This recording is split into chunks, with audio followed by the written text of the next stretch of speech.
The story of what Rob has achieved in Gove is nothing short of absolutely marvellous. It's a marvellous story. It's an inspirational story. Would you please welcome Rob Stewart from Gove.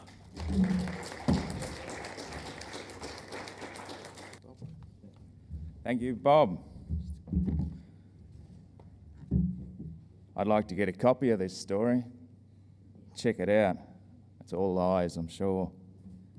My name's Rob Stewart. I'm from Nhulunbuy in the Northern Territory, which is about 700, 800 kilometres east of Darwin in northeast Arnhem Land. Anyone from northeast Arnhem Land in the house represent? Yo! The wonderful folk from Yulnu Radio are here as well. Good to see them. And Nhulunbuy is a mining town based on Aboriginal land, and we have the only community radio station in the region. Maria is our station manager. She put this PowerPoint together, so pretty much this is the first time I'm seeing it as you're seeing it. So I do a few things. I find myself being ridiculously busy, lying there thinking of other things to do and forgetting things a lot.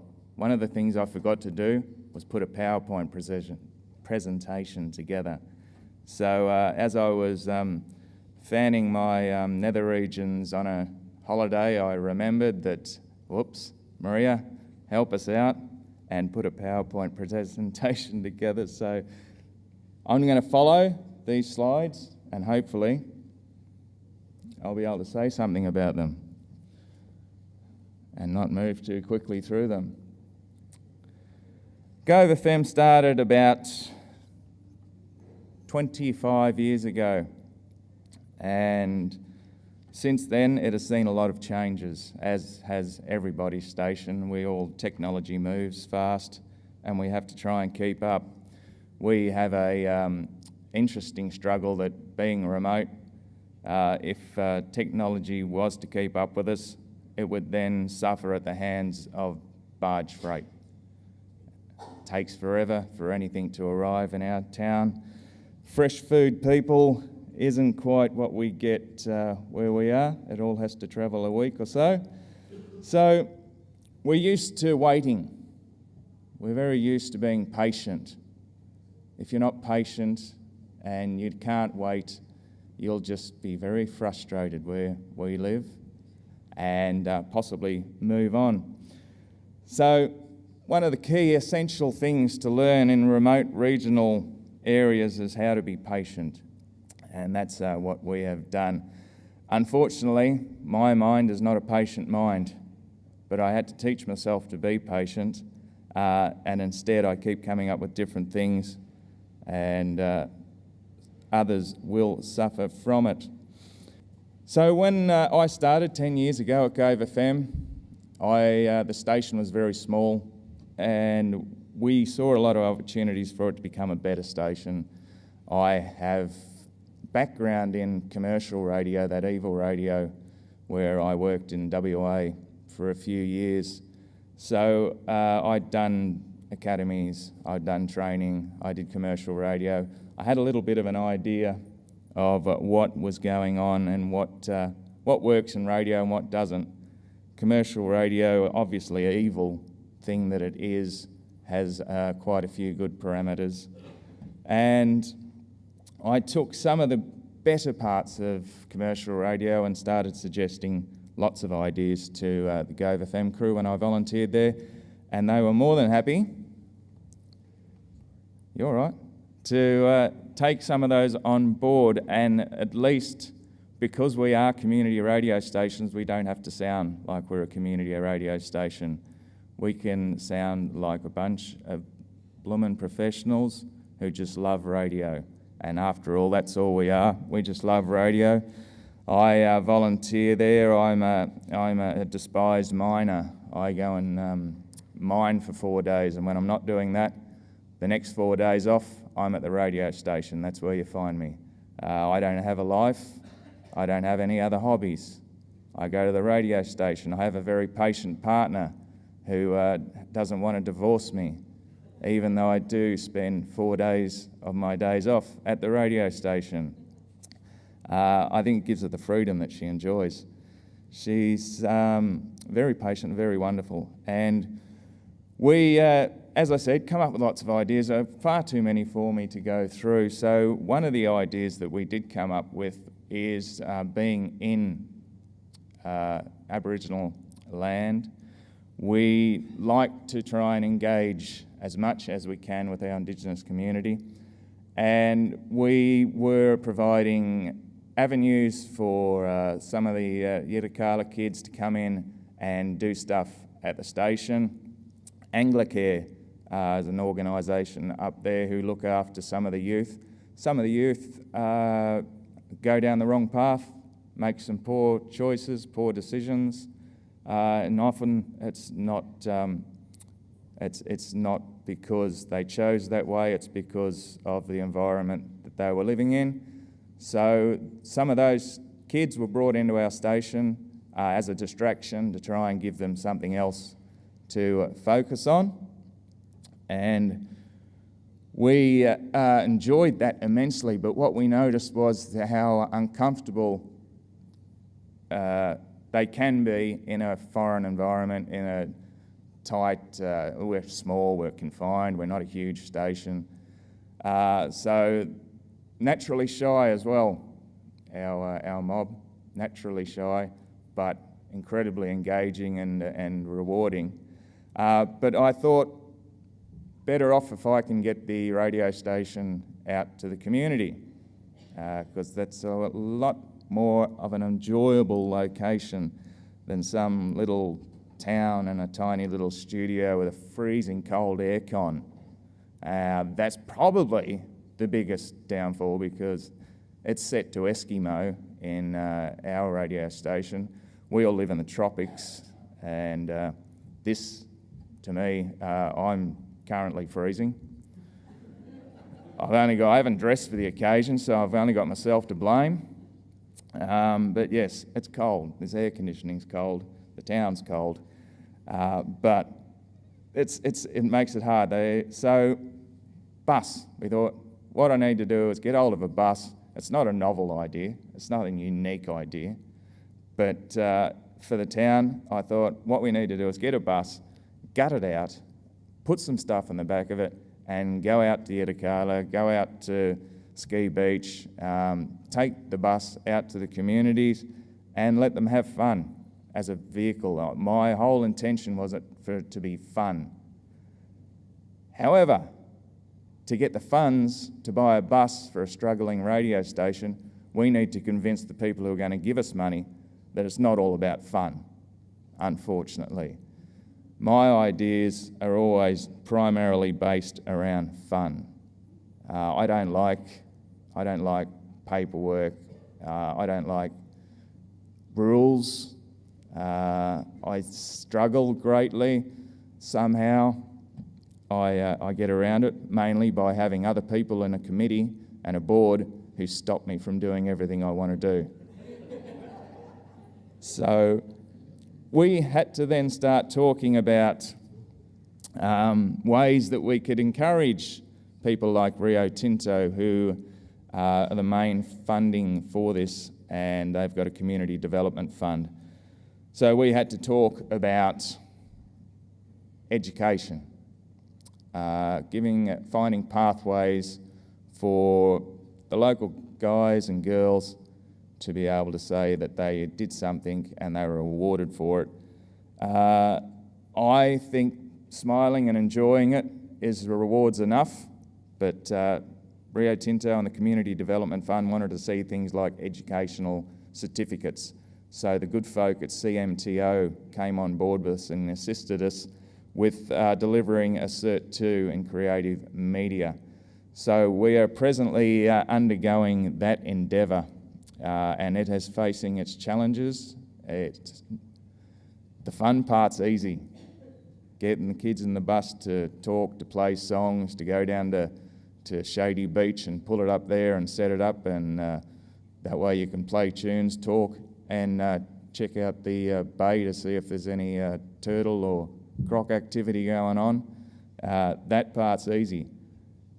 What we need to do is continue the theoretical side of it all, and our wonderful friends at ARDS, Yolnu Radio, will be helping us with contextualising and also providing mentors for the kids that we will be training. So we went to Rio Tinto and told them how wonderful this idea is and how great it will be, and the empowering and all of that, all the while just knowing that I wanted a bus that we can go out and have fun in. And I stood there and I, with a straight face, basically lied to them. And it was a wonderful lie because it was so convincing, and they were good enough to give us the funds, which enabled us to purchase the white bus that you see. We then painted that bus red because it's Gove FM red, and off we went and brought it in to Gove, which you can see there on the map for those who are unfamiliar with it. It's near the red dot where it says Yirrkala. Nhulunbuy is right near that one. And if you go west 700 or 800 kilometres, you've got Darwin, and 1,000 or more east and you'll get Cairns. So we are in quite the pristine location. If anyone has been lucky enough to be there, you will know just what a tropical paradise it is. You can access it by road, but four-wheel drive during the wet season, and normal access is through a daily service that we have with an airline we call Scare North.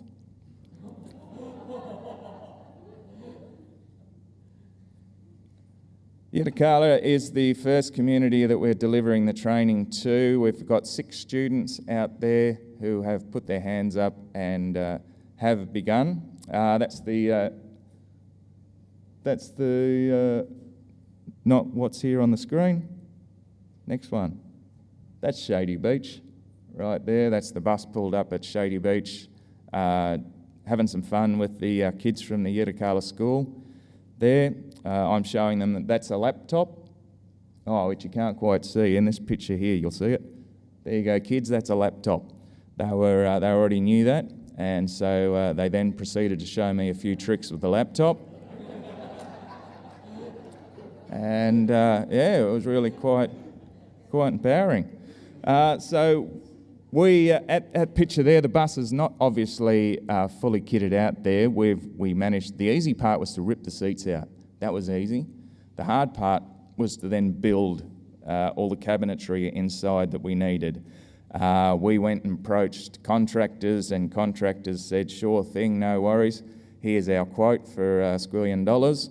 And also we're rather busy with all of Rio Tinto's work, so we can't quite fit you in until 2018. How's that sound?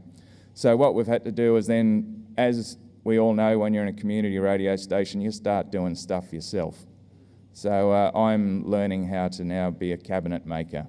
And myself and some volunteers and friends, we are slowly building, and we also had some wonderful help recently through the Gummidge Aboriginal Corporation, who have their own sawmill. So they have provided with a magnificent bit of local timber for our bench tops, which looks smicko, and which I'm guessing Maria may not have put a picture of in here, but that is some of the more pictures of the students and getting involved, training. There's a fellow who's happy he's holding a piece of paper. You don't often see people that happy when they hold pieces of paper, but I tell you what, he's a real great example of how happy you can be by holding a piece of paper. So we go through, there's lots of training, well done. There we go, and that pretty much is what the bus is all about. For me it's fun, but it is an essential bit of kit, and most importantly it's about keeping it fun and making it a comfortable and a happy place for the kids, because these are young kids that are jumping in there, and doing the training. We hope to extend it on beyond that once we get our proverbials together, and we will make it a very successful little enterprise. Obviously, the other bonus is once it's all up and running, it means we show up for OBs, we plug into a PowerPoint in the side of the bus and boom, everything turns on. She's all go. We'll have speakers mounted, it's got air conditioning inside of it, it's got the full radio panel, three microphones, blah, blah, blah. But we also had to jump on tourism because our little town, I'm sure Maria's got in here somewhere, but we suffered a decline in population because the refinery was shut down. We had a refinery and a mine. The refinery was shut down, so we lost 1,000 or 2,000 people just suddenly left our small town, which made it a smaller town. So they're all looking at ways of making the town bigger and better, and tourism is that. So we want to, Gove FM are looking at media tourism. We are now putting in place an idea to have volunteers from other countries, other states, volunteer to come in and do content for us, have free reign, and we will tie up and line up with them. Gaia and Joe, you can blame Maria for not putting a Yulnu Radio logo there on that page. Very remiss of her. See, I've completely absolved of any blame there. There's some of the partnerships that we have now already gathered, because partnerships is a very important thing in radio and in a community radio station. Gove FM, we have 5 people on the executive committee, half a dozen announcers, and that's pretty much us. Out of the executive board, 3 of us actually do things, and one of them's the paid station manager. So we have the same small town struggles as everyone else. Couple of people trying to do 30 people's jobs. So we work at it, and there's the thing about curtailing. I should have spoke about that when that slide came up. So yeah, there was an end of an era, but boo-hoo, move on. Life goes on. You can't sit there and moan and carry on about it and gnash your teeth. So you come up with other ideas, and that's why we're trying to get involved with having volunteers, like actual volunteer people paying us to volunteer to come and gather content and bulk up their resume through universities, through other areas. So that idea will be followed up more as a way to assist the station, and obviously the community is the priority, and we get out and about as much as we can in our community. OBs, as you said, they're the be-all and end-all. You head on down and you actually harass people on the street to let them know that you exist. And because you're up against not only, once upon a time we had the privilege of not having to compete with many people, especially in Gove. We've had the privilege of not having to compete with anyone except the ABC for a long time. But now the town brought in Triple J. Now we've got streaming. Now everyone listens to Spotify. So to compete, we have to remain local, and we have to keep putting local content on to make it interesting. And the only way to do that is being on the ground floor, in amongst the community, harassing them. They don't like it, but they get used to it. At first, they're very, very standoffish, but if you keep persisting and annoying them, they swing. They'll come to your side of the party, and that's all you can do is just keep annoying people. They may look like they don't like it, but inside, they're loving it. So don't give up. Don't give up. Just keep being annoying, and keep doing what you do, which is loving being on radio for radio's sake, because I'd hate to see radio disappear. I don't think it will. I can't see how it will. But they're sure as hell trying to make it a lot harder for us. So that's pretty much me. There's lots of other things that have happened, and apparently there's a really good story about me, so, check it out. I will take questions if you have any, but I'm pretty sure Jean is pretty keen to get going. But if you do have a question, I'll try and answer it. Good. Well done. Thank you.